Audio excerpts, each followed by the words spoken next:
Hello મિત્રો, જય માતાજી, જય શ્રી રામ. મિત્રો, જે કોળી સમાજનું અખિલ કોળી સમાજનું અધિવેશન જે દિલ્હી ખાતે મળવાનું છે, એના પહેલા કોળી સમાજની અંદર બે જૂથોની અંદર વેચાઈ ગયું હોય અને ડખા પડ્યા હોય એવી રીતે અત્યારે સોશિયલ મીડિયાની અંદર ચર્ચા ચાલી રહી છે.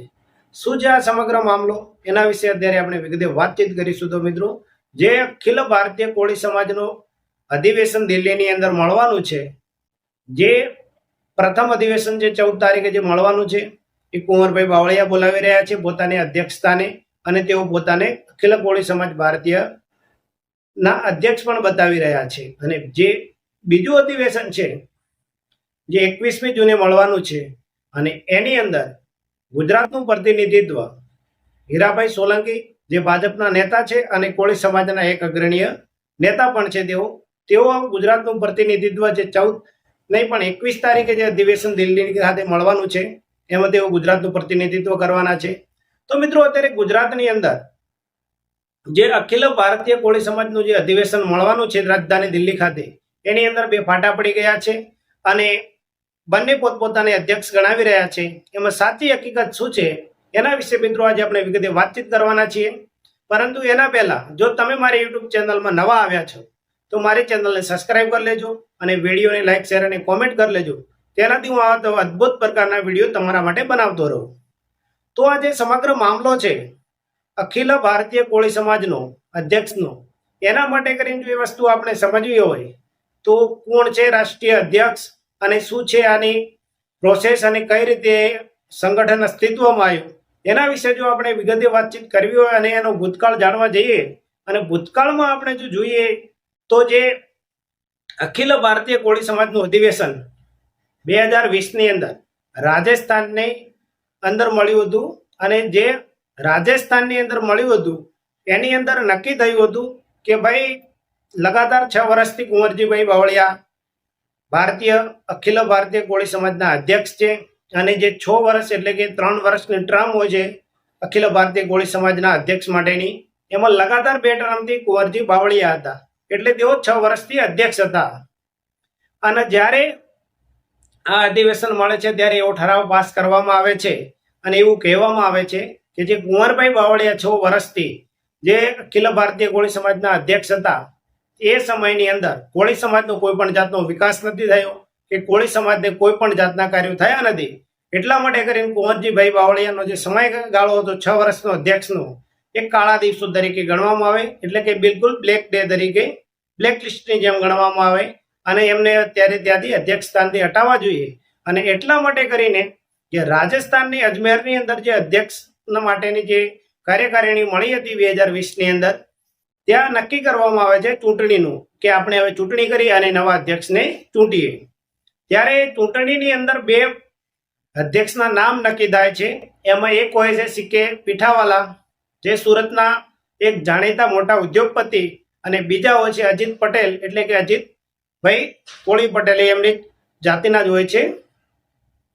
આમના બંનેની વચ્ચે અધ્યક્ષના પદ માટે કરીને ચૂંટણી થાય છે. ત્યારે સીકે પીઠાવાળાને 7 વોટ મળે છે અને અજીતભાઈ પટેલ છે એમને 42 વોટ મળે છે.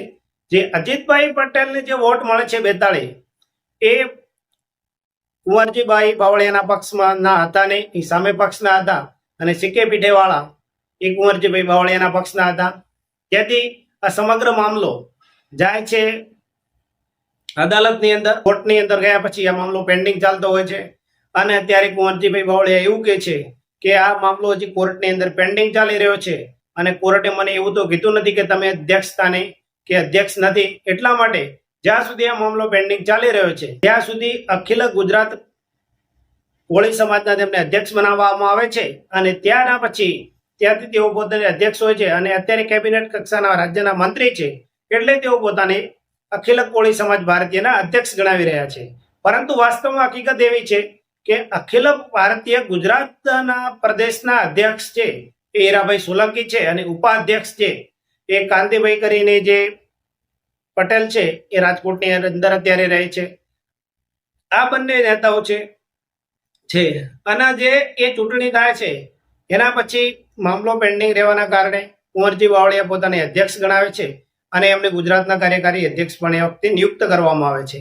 પરંતુ મિત્રો જે આ બંને નેતાઓ દ્વારા જે સંગઠન માટેનું એક કોળી સમાજનું અધ્યક્ષનું સંમેલન જે બોલાવી રહ્યા છે, સંગઠન અને સંમેલન એટલા માટે બોલાવી રહ્યા છે કે સમાજની એકતા અને સંગઠિત કરવામાં આવે, પરંતુ આનાથી સૌથી વધારે સમાજની અંદર તડા અને વિભાગો પડવાના છે, કારણ કે બંને અલગ અલગ રીતે બોલાવી રહ્યા છે અને સમાજના બે ફાટા પડી જવાના છે અને બે વર્ગમાં વેચાઈ જવાનો છે, એક કુંવરજી બાવળિયા વિભાગ અને બીજો હીરાભાઈ સોલંકી. અને મિત્રો ખાસ કરીને જે હીરાભાઈ સોલંકી અને કુંવરજી બાવળિયા જે બે પક્ષો અલગ અલગ છે, એમાં કોળીની અંદર પણ બે અલગ જ્ઞાતિઓ છે, એક તળપદા છે અને બીજી છે ગેડિયા અને ત્રીજી જે છે એ છે સૌરાષ્ટ્રના ચોવાળિયા કોળી પટેલ. પરંતુ જે આમાં ચોવાળિયા કોળી છે એમને કોઈ પણ જાતનું પ્રાધાન્ય આપવામાં આવતું નથી. એમનો માત્ર ને માત્ર એક જ ચૂંટણી, એક રાજનેતા, એકને માત્ર ને માત્ર એક જે સુરેન્દ્રનગરના છે એમનું નામ છે, જે ચોવાળિયા કોળી પટેલ જોડે માત્ર ને માત્ર એક જ ધારાસભ્ય છે જે સુરેન્દ્રનગરના છે, માત્ર આમ ખાવા પૂરતા ચંદુભાઈ સોહરા કરીને છે, એક ને એક જ માત્ર નેતા છે.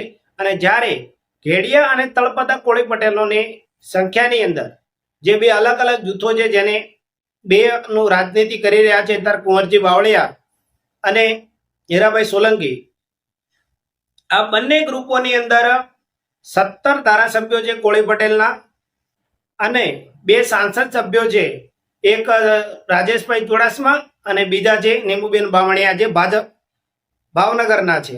આમ મિત્રો જે સૌથી બેકવર્ડ કાસ્ટ છે અત્યારે, જેમને જરૂર છે વિકાસની, એવા ચોવાળિયા કોળી પટેલ, એમનું કોઈ પ્રાધાન્ય નથી, એમને કોઈ પ્રાધાન્ય આપવામાં નથી આવતું.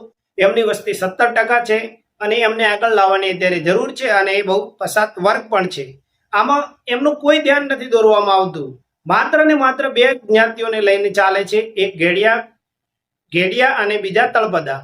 તો મિત્રો જે 2014 ની અંદર અલ્પેશભાઈ ઠાકોરે કોળી અને ઠાકોર એક સાથે જે એમણે જોડવા માટે એક સંમેલન ચલાવ્યું હતું, એની અંદર એના પછી સૌરાષ્ટ્રના જે ચોવાળિયા કોળી છે એમણે 2014 થી નક્કી કર્યું કે અમે ચોવાળિયા કોળી નહીં પણ અમે પણ હવે ઠાકોર લખીશું. અને ત્યારથી ખાસ કરીને તેઓ એમને ચોવાળિયા કોળી ગણાવવાની જગ્યાએ ઠાકોર ગણાવે છે. અને અત્યારે જે બંને અધ્યક્ષ માટેની ચૂંટણી ચાલી રહી, અલગ અલગ અધિવેશન બોલાવે છે અને ચૂંટણી કરવાના છે કે પછી પોતાની રીતે પોતાને નક્કી કરી લેવાના છે, એ તો એમના પર ડિપેન્ડ. હવે 14 તારીખે અને 21 તારીખે શું થાય છે, એના આમંત્રણ તો વડાપ્રધાનને પણ આપવામાં આવ્યું છે, ગૃહમંત્રીને પણ આપવામાં આવ્યું છે. એમાંથી કોણ કોણ ત્યાં હાજર રહે છે અને શું શું થવાનું છે. અને આની અંદર પ્રાધાન્ય કોળી પટેલની અંદર ચોવાળિયા કોળીને આપવામાં આવતું નથી. તો શું ચોવાળિયા કોળી છે એ આ અધિવેશનની અંદર જવાના છે કે નથી જવાના? કોમેન્ટ કરીને જરૂરથી તમે જણાવજો અમને. અને જે અમને અધ્યક્ષ પોતાને ગણાવે છે, તો આટલા વર્ષથી તેઓ અધ્યક્ષ હતા, તો સૌરાષ્ટ્રના ગામડાઓની અંદર કોળી પટેલની વસ્તી એટલી છે છતાં ક્યાંય પણ બહુ ઓછા પ્રમાણમાં ત્યાં વિદ્યાલયો બહુ ઓછા, સ્કૂલો ઓછા પ્રમાણમાં છે, કોઈ શાળા સમાજની સંસ્થાઓ બહુ ઓછા પ્રમાણમાં છે. અને જ્યારથી અલ્પેશભાઈ ઠાકોર આવ્યા છે એના પછી એક કોળી ઠાકોર નિગમ બન્યું છે ગાંધીનગરની અંદર સરકારી, એની અંદર માત્ર ને માત્ર 100 કે 150 કરોડ જેવા ફાળવી અને કહી દીધું છે કે ભાઈ તમારો સરકારી નિગમ છે અને આના થકી તમે આ બંને જાતિનો વિકાસ કરવાનો છે. પરંતુ 150 કરોડના કારથી આવડી મોટી જાતિમાં હજી સુધી જે એમણે પોતાના ધંધા માટે કરીને જેમણે જે અરજીઓ આપી તે બધી 35,000 અરજીઓ હાલમાં પણ પેન્ડિંગ પડી છે, કારણ કે એનો કોઈ અધ્યક્ષ હજી સુધી નક્કી થયું નથી, એ નિગમનું પણ. આવી રીતે મિત્રો પોતપોતાની રીતે પોતાને અધ્યક્ષ બની જવું છે અને પોતાના ખુદના લાભ માટે કરીને પોતે બધું કરી રહ્યા છે કે હું અધ્યક્ષ છું. પણ એમને સમાજની કોઈને પડી નથી. જો સમાજની પડી હોય તો આવી રીતે અલગ અલગ સંમેલન ના બોલાવો અને અલગ અલગ પોતાની રીતે પોતાને અધ્યક્ષ ઘોષિત ના કરો.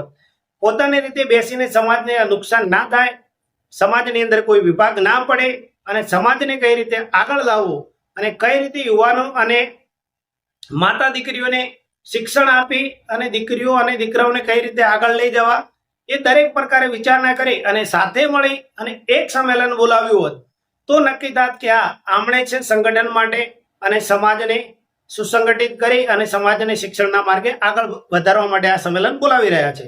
પણ આમાં તો એવું નથી મિત્રો. આની અંદર એવું છે કે ના ભાઈ કોળી સમાજનું પ્રતિનિધિત્વ અમે કરીએ છીએ ના, કોળી સમાજનો અધ્યક્ષ હું છું, હું કહું તેમ મારી સમાજ કરે છે. પણ સમાજ અત્યારે બધા શીખી ગયા છે.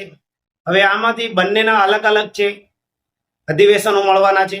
હવે બંને અલગ અલગની અંદર કેટલા કોળી સમાજના નેતાઓ કયા અધિવેશનમાં જાય છે, કયામાં નથી જતા. સૌથી વધારે તો નુકસાન સમાજને જ થવાનું છે, કારણ કે બે વિભાગ પડી જવાના છે. એક કુંવરજીભાઈ બાવળિયા વિભાગ અને બીજો પડશે હીરાભાઈ સોલંકીનો. તો આ બંને વિભાગની અંદર અલગ અલગ પડવાથી સમાજની અંદર જે ફાટા અલગ પડશે એનાથી સમાજનો વિકાસ થવાની જગ્યાએ સમાજ ઊંધા માર્ગે દોરાશે અને વિખવાદાની અંદર હજી વધી જશે. નહીતર તો બંને એક થઈને એક જ સમાજ માટે કામ કરવાનું હોત તો અધ્યક્ષ સ્થાનનું કોઈ એટલું મહત્વ નથી. કોણ અધ્યક્ષ છે કોઈ નથી, બંને એક જ સમાજમાંથી આવતા હતા. કોઈ પણ અધ્યક્ષ બનાવીને રાખી શકતા હતા કે 3 વર્ષ એ હોતા અને 3 વર્ષ પછી બીજા આવી જાત. પણ એવું નથી. ના, હું જ મારી જાતિનો મેં નેતા છું અને હું કેમ મારી જાતિ કરે છે, મારા સિવાય કોઈ આગળ ના આવવું જોઈએ. આ કારણે અત્યારે સમાજને કેટલું ભોગવવું પડી રહ્યું છે અને સમાજને કેટલી બધી નુકસાન ઝેલવું પડે છે. અને આ જ રીતે કોળી સમાજ અને ઠાકોર સમાજ બંને પાછળ રહી ગયા છે. એનું મેન કારણ એ છે કે એમના રાજકીય નેતા જે છે એ પોતાના રોટલા શેકવા માટે સમાજનું કંઈ પણ વિચાર્યા વણા ખાલી એક જ વસ્તુ વિચારે છે કે પોતાની જોડે કયું પદ રહે અને પોતે કઈ રીતે મોટા કહેવાય. એ તમને તમારી સમાજે ચૂંટણી જીતાડ્યા છે, તમને તમારી સમાજ થકી આગળ છો તો તમારે તમારી સમાજનું કામ કરવું જોઈએ અને જેમ પણ તેમ સમાજને ઉપયોગી થાવ એ રીતે તમારે બધાને કામ કરવું જોઈએ. તો મિત્રો આજે બે બેઠકો મળવાની છે રાજધાની દિલ્હીની અંદર. બે અલગ અલગ છે. આમાં કોણ સાચું છે અને કોણ ખોટું છે અને તમારા મતે કોણ સમાજનું અધ્યક્ષ હોવું જોઈએ અને કોણ ન હોવું જોઈએ. આ બંને સમાજના બે ફાટા પડી અને બે અલગ અલગ અધ્યક્ષ માટેની ચૂંટણી થાય છે એ કેટલી વાહિયાત છે અને કેટલી રીતે યોગ્ય છે એ અમને કોમેન્ટ કરીને જરૂરથી જણાવજો મિત્રો. ત્યાં સુધી તમારા જોડેથી રજા લઈએ છીએ. જય માતાજી, જય શ્રી રામ.